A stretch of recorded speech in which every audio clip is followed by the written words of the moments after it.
Bana, ni kwa mara ya pili Simba wameandika historia ya kufuzu nusu fainali, ikiwa ni tangu mwaka 1993 na leo katika dimba la Moses Mabida wamefuzu dhidi ya Stellenbosch. Bana, niko na mdau wa soka hapa, Jafu wa Mipango. Umetazamaje mchezo wa leo? Nimezitazama dakika 90 za aina yake, nimezitazama dakika 90 za Simba Sports ikisaka hatua ya kutinga fainali ya kombe la shirikisho barani Afrika. Hatua ambayo kwa hatua za awali pindi Simba ilipoanza makundi ya shirikisho barani Afrika, hakuna watu ambao walidhani Simba itafika hatua hii ambayo ipo hivi sasa. Minong'ono ilikuwa mingi na mengi yalikuwa kizungumzwa. Nimeiona Simba ambayo ikicheza kimkakati zaidi kutaka hatua ya fainali, kutoka nusu fainali kwenda hatua ya fainali.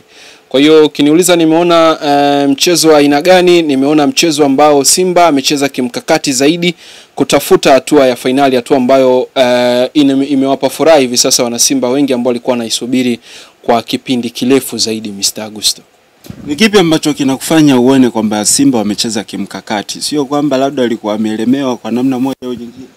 Ukisema Simba alikuwa ameelemewa ni kuwakosea haki Simba Sports. Alichokifanya ni kwamba tayari alikuwa ishapata mtaji wa kuanza nao pindi atakapofika kwenye ardhi ya ugenini. Kwa alichokifanya ni kulinda kile alichokuwa nacho. Yaani mtu umepewa kianzio cha safari huko uendako, basi kinakulinda kwa namna ambavyo mazingira utayakuta huko uendako. Kwa Simba alichokifanya ni kutumia tu mtaji alioupata pale New Amani Complex, na amefanikiwa kwenye hilo. Stellenbosch licha kuwa umiliki wa mpira ulikuwa kwake kwa kiasi kikubwa, lakini bado hakuweza kufanya attempt ambazo zingeweza kumuathiri Simba Sports kwa moja kwa moja. Kwa hiyo mpango wa Simba ulikuwa ni mpango mzuri, mpango wa kuzuia, mpango ambao ulikuwa hauhitaji mbwembwe nyingi zaidi ya kulinda walichokipata. Na Mwalimu Fadlu unaweza kumpa kongole.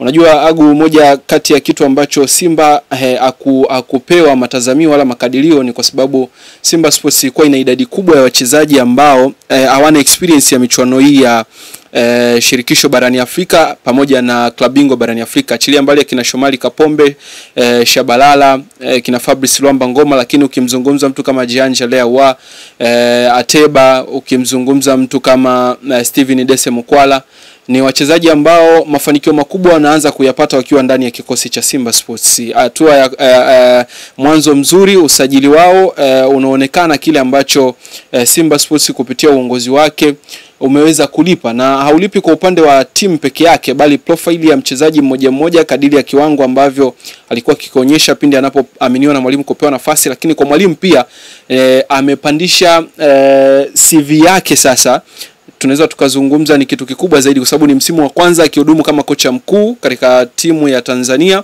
maana ya Simba Sports. Lakini tunapozungumza kimafanikio, hakuna mtu alidhania kwamba Fadlu anaweza akaivusha Simba katika hatua nzito kama hizi ambazo imekuwa ikishiriki. Unajua awali Simba walikuwa wakifanya mechi za kirafiki na hizi timu kubwa za bara hili la Afrika. Alicheza na Al Hilal Omdurman na watu wakaona kama vile Simba anapoteza muda ama Simba anacheza, lakini Fadlu Davis alijua nini anachokitengeneza kwenye timu yake na nini anachohitaji kuimarisha zaidi kwenye kikosi chake, na ndicho hichi ambacho kimempa Simba nafasi ya kusonga. Unajua Simba wengi wanaizungumza tofauti na vile ambavyo imewa surprise. Kwa hatua za awali Simba hakuaminika kama atafika hapa alipofika hivi sasa. Ukiangalia pia amevuka viunzi vikubwa ambavyo kila mmoja aliamini kwamba Simba angetoka hatua ya makundi kukutana na timu kama Ahli Tripoli ya kule Libya, timu ambayo ilikamia kulikoni na ina wachezaji ambao ni quality player kulikoni hata Simba Sports, lakini bado ikaonyesha kwamba jeuri ya Simba ni pale wanapokuwa ardhi yao ya nyumbani. Na moja kati ya timu ambayo inatoka ukanda wa Sekafa kwa hivi sasa inafanya vizuri zaidi katika matumizi ya uwanja wa nyumbani, basi huwezi kuacha kuhitaji Simba Sports. Simba Sports wamekuwa na muendelezo mzuri zaidi. Ile kauli mbiu wanakuambia kwa Mkapa atoki mtu, basi wameendeleza hata kwenye viwanja ambavyo vinakuwa nje ya Mkapa. New Amani Complex pale haikuwa mchezo rahisi kwa Simba Sports, licha kuwa minong'ono ilikuwa mingi ya kumlaumu mchezaji Jean Lewa, lakini tunaona ukiachilia mbali lile shuti aliyopiga Elie Mpanzu, lakini mpira uliokuwa na athari ya moja kwa moja kwa upande wa Stellenbosch ni ile free kick aliyoipiga Jean Chelewa. Kwa hiyo unaweza ukaona Simba hii ambayo wengi hawakuitarajia wala kuiona ikifanya vizuri katika michuano hii ya shirikisho barani Afrika, ndio hii ambayo imelishangaza taifa la Jamhuri ya Muungano wa Tanzania. Na ukizingatia mtani pia ni hatua ambayo kaicheza kwa miaka hivi karibuni, na wao pia walikuwa na wasiwasi. Kimsikiliza, nilimsikia Haji Manara akizungumza kwamba vipi wakipita wakachukua ili kombe. Kwa hiyo wasiwasi mkubwa uliopo kwa watani, kwa maana mashabiki wa Young Africans, ni kwamba vipi Simba akifanikiwa kuchukua ili kombe, licha ya kuwa mpinzani ambaye anakwenda kukutana naye pia ni moja kati ya mpinzani mwenye ushindani mkubwa zaidi, kwa maana ya michezo aliocheza, hatua za knockout stage, hatua za makundi mpaka alipofika, bado ni mtihani mkubwa sana ambao Simba Sports anatakiwa kukabiliana nao ili kuhakikisha kwamba majibu sahihi yanayopatikana kwa mashabiki ni Simba kutoa ubingwa. Na lau kama haitakuwa hivyo, basi bado Simba atakuwa anaandika historia, kwa sababu kwenye records zao inaonyesha 93. King Kiba Deni Mputa tuliwahi kuzungumza naye na akatueleza jinsi ambavyo historia ilivyokuwa. Kwa hiyo hii sio mara ya kwanza, kwa sababu generation kubwa hii ya kizazi cha 2000 haikuwepo, lakini hivi sasa inashuhudia makubwa zaidi kutoka kwa Simba Sports, na ni burudani kubwa ambayo wana Simba leo sijui kama watalala, lakini wacha tuone vile itakavyokuwa Mr. Augusto. Sasa wakati Chemu anapewa nafasi mwanzoni, wengi walizungumza kwamba ni mzito na nini, lakini kadri anavyopewa nafasi tunaona jinsi anavyokuwa katili katika boxi. Unazungumziaje combination yake leo na Hamza? Ni watu ambao inaonekana wanacheza kibubububu, lakini ukatili wao unazungumza. Ni kutambua majukumu unayokabidhiwa na mwalimu, lakini kujua dhamana ulioibeba. Unabeba zaidi ya watu milioni kadhaa kwenye mabega yako, kwa maana ya mashabiki, uongozi pamoja na wadau wa soka kwenye maeneo ya uchambuzi na maeneo mengineyo. Kwa hiyo anacho jitahidi kukionyesha ni kwamba ni kuendelea kuitamani nafasi ambayo muda mrefu inashikiliwa na Shemalon Fondo. Kwa hiyo anachokifanya ni kwamba akai benchi kwa bahati mbaya, ila anakaa benchi kwa sababu ya ushindani wa namba iliyopo kwenye eneo hilo. Naona mwalimu aliweza kulifanyia kazi kwa haraka zaidi kama ambavyo huwa analifanyia kwenye uwanja wa mazoezi. Nadhani ule uzito ulikuwa unaonekana ni kwa sababu ya mchezaji kutokupata nafasi za mara kwa mara. Inakuwepo hiyo na yale maelewano ya uwanja wa mazoezi na unapokuwa field penyewe kwenye kukabiliana, kunakuwa kuna pressure ya aina yake. Unajua pressure uwanja wa mazoezi ni tofauti na pressure zile dakika 90 unapokuwa unasaka matokeo, na muda huo pia mnajitahidi kuzuia safu yenu ya ulinzi kuonekana kuwa ni imara zaidi kwa kutokuruhusu makosa ambayo mashabiki wanaweza wakahukumu ilikuwa vipi, wachambuzi wanaweza wakahukumu mchezaji kama yule akostahili kuwa timu ya Simba Sports. Japo kumekuwa kuna minong'ono ambayo inazungumzwa kwa hivi sasa kwamba Simba inahitaji beki.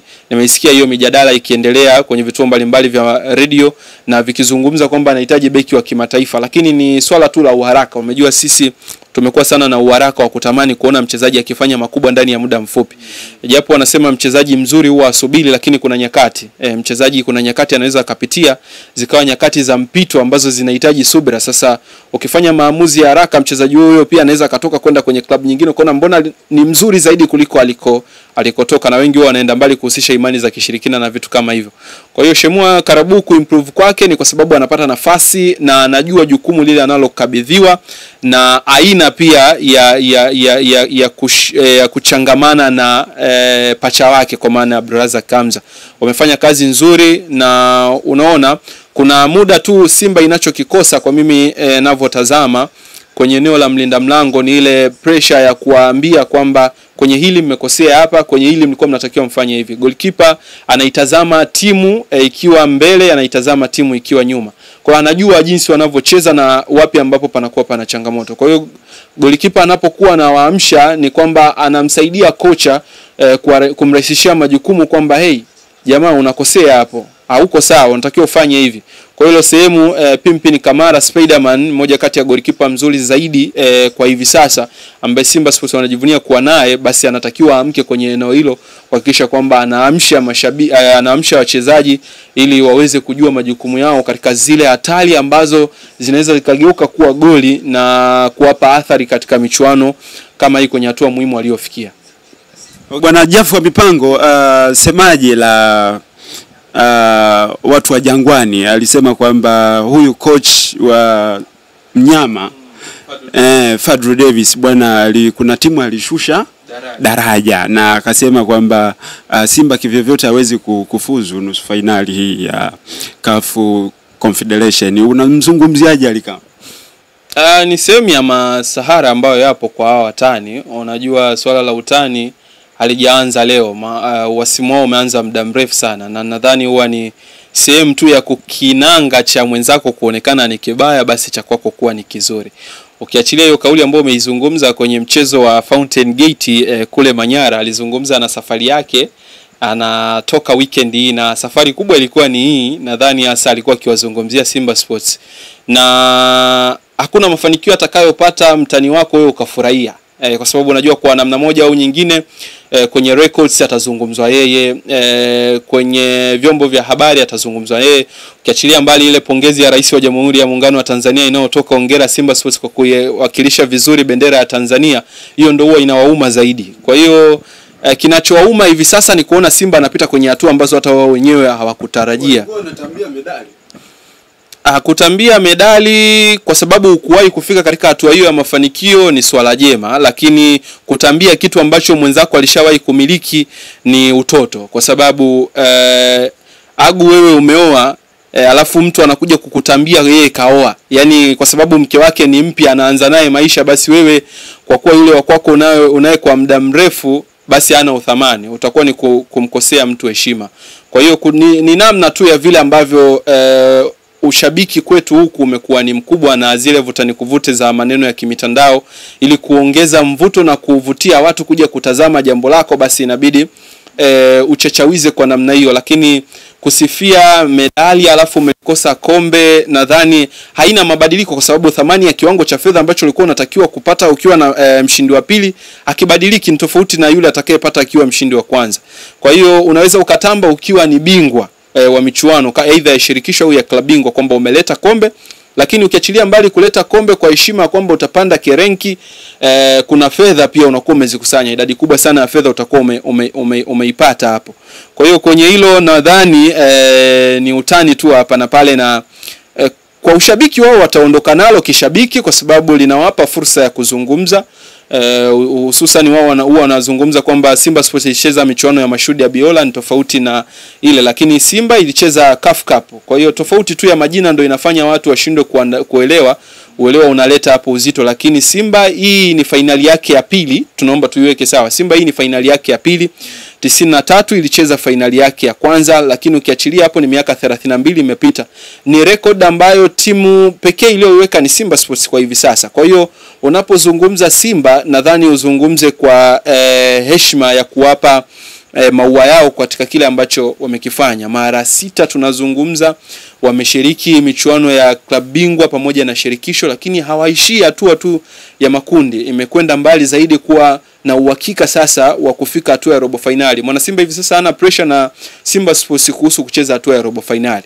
Kwa hiyo kwa generation hii nadhani ni kubwa sana hata kwa wachezaji. Nadhani Shabalala, Shomali Kapombe, wachezaji ambao wamehudumu kwa muda mrefu zaidi ndani ya kikosi cha Simba Sports, nadhani sasa wanaona kuna kitu ambacho wamekifanya, na katika historia basi majina yao yataandikwa katika wino wa dhahabu ya kwamba wamefanya jambo kubwa, na ukilinganisha kwamba performance yao imekuwa na muendelezo, si performance ya ups and downs. Kuna muda walisimangwa hapa ni kwa sababu ya timu nzima ilikuwa haifanyi vizuri na wakaonekana kwamba ni wachezaji ambao wamezeeka, lakini ilipotoka hapo ndio wachezaji ambao bado wanategemewa paka kwenye kikosi cha timu ya taifa. Kwa hiyo hii Simba tunavyoizungumza sio Simba ambayo tunaisifia, hapana, ila tunayaangalia yale mazuri ambayo Simba Sports imefanya na imeweza kufika hatua nzuri kama hiyo. Wamekuwepo pia wachambuzi ambao walikuwa na wasiwasi na wengi hasa wakiwekwa kwenye makundi ya walaftari. Sasa hizi iftari kidogo zilileta mpasuko hapa katikati, kwa sababu kuna watu walionekana wamekwenda kula iftari na iftari tu kwa sababu ilikuwa ni imeandaliwa na viongozi wa Young Africans, basi wa Simba wanaichukulia ile kama key point ya kwamba mchambuzi akiwakosoa basi ataonekana huyu mchambuzi futari bado inamsumbua kwenye kichwa chake. Kwa nadhani mfungo sasa umeisha wa Ramadhani, na siku si nyingi basi tutasherehekea Idi kubwa. Nadhani hapo tena futari haitakuwepo. Kwa hiyo mchambuzi akichambua basi asionekane amekula futari. Ataenda kula nyama nyamaza. Kwamba Simba na wenyewe waandae supu.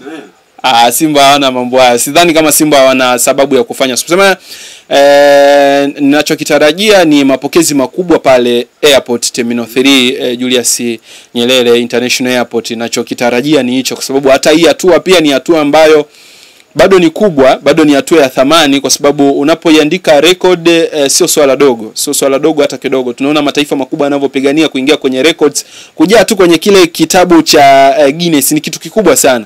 Kwa Simba kuingia kwenye record hiyo, kwangu mimi naona ni moja ya hatua ya mafanikio ambayo hata wao sidhani kama walikuwa wameweka makadirio yao kufika hatua ya finali. Kwa hiyo ninachokiona ni kwamba walikuwa wanaongeza hatua moja mbele ya nyingine pindi wanapomaliza wanapovuka hatua hiyo, kwamba walianza hatua ya makundi, robo finali, wakasema hii wanavuka, wameenda nusu finali, wamekwambia finali wanacheza, na finali kweli wamecheza. Kwa hiyo tunaona ukiweka malengo, morali ikiwepo, wachezaji unao, mwalimu yupo vizuri, viongozi wanatimiza majukumu yao kwa wakati, hakuna madeni, timu inafanya vizuri, kwa sababu psychologically wachezaji watakuwa wako vizuri, fitness, tactically, technically, hakuna kitu ambacho kitapelea labda sasa washindwe wao katika kutekeleza mbinu za mwalimu pindi wanapokuwa wanakabiliana na wapinzani wao.